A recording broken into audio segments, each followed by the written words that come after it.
আমার আব্বা, তা তো জানেন আমি আজ 3 দিন বিয়ে করেছি। না খালাম তো তোর বিয়েতে, ভালোই দিল। তা তো খাইলে আমি আজ বিয়ে করেছি 3 দিন, সে আমার শাউরির কি কায়দায় করে বিয়ে।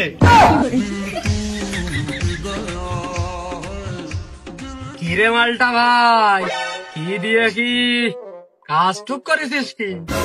ওই রকম করে লজ্জা দিস না দিন, বিয়ে তো খারাপ কিছু না, সেও আমার চাইলো আমিও তার চাইছি, তাই বিয়ে করে ফেলেছি। বাহ, এটা ভালো কাজ। কেমনই তাই এ নিয়ে সালিশের কি আছে? তা আবার হয়, আমার আব্বা যদি আমার শাশুড়ির বিয়ে করে তাহলে আমার বউ তার মেয়ে হয়ে গেল না আমার আব্বার, আর এদিকে আমি তো তার ছেলে আগের থেকে আছি, তাহলে আমরা দুইজন ভাই বোন হয়ে গেলাম না। হে প্রভু, তাহলে তো সম্পর্কের মধ্যে ঘেবলা। এমনই একটু মানাই শুনাই নে না। কি করে বানাই নেবো? আমার বউ শ্বশুর বাড়ি আর আমার শ্বশুর বাড়ি এক জায়গায়, দুটি তাই আমার আব্বার শ্বশুর বাড়ি আর আমার শ্বশুর বাড়িও এক জায়গায়।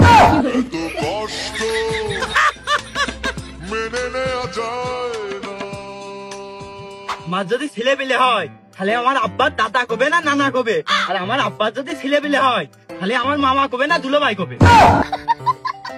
তো মহা বিপদে বললাম।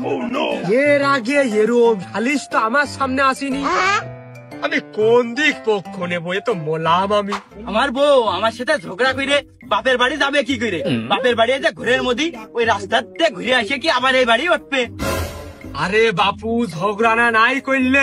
ঝগড়া নাই করলাম না, কিন্তু আমার যখন শ্বশুর বাড়ি জাতি মন যাবে তখন আমি কোনে যাবো? আরে যা, তুই আমাদের বাড়িতে আসেন, যা তোর পাস। এক তো রান্ধো না, খালিশ করে পোল্ট্রি ছাপিয়ে বেড়াও, আমার বাড়িতে আমি মূল্য খাবো? কেন তোর ঢুক পিঠা বানাত কোবানে? ধূপ পিঠে নাই শীতকালে বানাইলে, গরমকালে আমার কি হবে? পাকান পিঠে বানা মানে? আচ্ছা এই পর্ব গেল, তা আমার আব্বার আমি আব্বা কব না শ্বশুর কব?